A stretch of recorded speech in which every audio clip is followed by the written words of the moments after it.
بسم اللہ الرحمن الرحیم۔ آج کا سبق گزشتہ سبق کے ساتھ متصل یعنی ملا ہوا ہے۔ آپ نے نوٹ کیا ہوگا کہ کل کے سبق میں ہم نے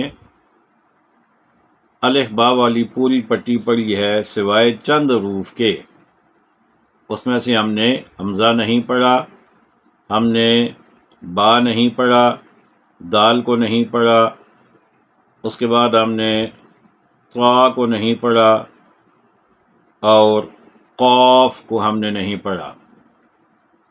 وجہ اس کی یہ ہے کہ حمزہ کا بھی پڑھنے کا الگ طریقہ ہے اور 5 حروف ہیں جنہیں حروف قلقلہ کہتے ہیں۔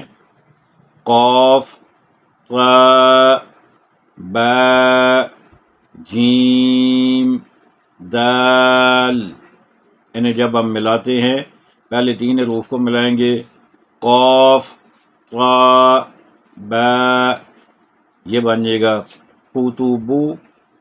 جیم اور دال کو ملائیں گے تو بن جائے گا جدن، قطبو جدن۔ یہ حروف قلقلہ کا مجموعہ ہے۔ مجموعہ یاد رکھنے کے لیے ہوتا ہے، ورنہ حروف وہی 5 ہی ہیں حروف قلقلہ۔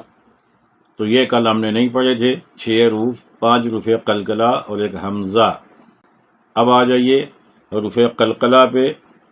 قلقلہ کا مطلب ہوتا ہے جنبش یا حرکت۔ تو یہ جو 5 حروف ہیں ان کی خاصیت یہ ہے کہ جب یہ ساکن ہوں تو ان پر قلقلہ ہوتا ہے۔ قلقلہ کو آپ یوں سمجھ لیں کہ آپ اگر کوئی بال یعنی گیند آپ اوپر سے نیچے پھینکیں تو زمین پر لگ کر وہ ٹک نہیں جائے گی، بالکل ساکن نہیں ہو جائے گی، بلکہ اوپر پھر ہلکی سی اٹھے گی۔ تو یہ جو اس کا زمین پہ لگ کے اوپر اٹھنا ہے، یہ آپ یوں سمجھیں کہ یہ قلقلہ کا ایک انداز ہے۔ ایسے ہی جب ہم حروف قلقلہ کو پڑھیں گے تو ان کے اوپر زبان لگ کر پھر ہلکی سی اوپر اٹھے گی، آواز پیدا ہوگی۔ اب جیسے ان میں سے پہلا حرف ہے جو مجموعہ ہے، میں اس کے اعتبار سے آپ کو بتا رہا ہوں، ویسے تو با پہلے آتا ہے لیکن مجموعہ میں قطبو جدن، تو اس حساب سے پہلے قاف ہے۔ اب قاف کو ہم ساکن کریں گے، اس سے پہلے ہم حمزہ لگائیں گے زبر والا، تو اس کو ہم پڑھیں گے اق۔ اب دیکھیں آگے جو کش والا کاف ہے جو باریک ہے، اس کو ہم نے پڑھا تھا اک، یعنی زبان رک گئی، اک رک گئی زبان۔ لیکن یہ جو موٹا قاف ہے اس کو ہم پڑھیں گے اق۔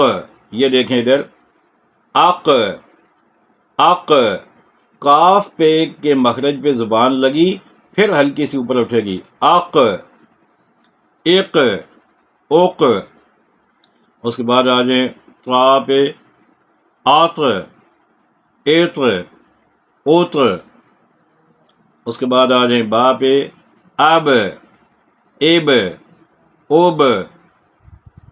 اس کے بعد آ جائیں جیم پہ، آج، ایج، اوج، اور آخری حرف مجموعے کے اعتبار سے دال، آد، اید، اود۔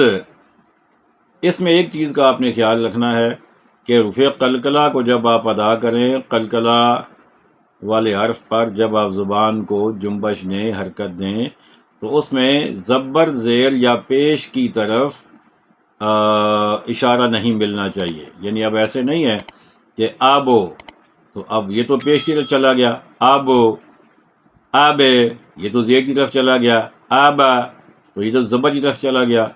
تو زبر زیر پیش کی طرف آواز نہیں جانی چاہیے، آب، ایب، اوب۔ تو اس چیز کا آپ نے خیال رکھنا ہے۔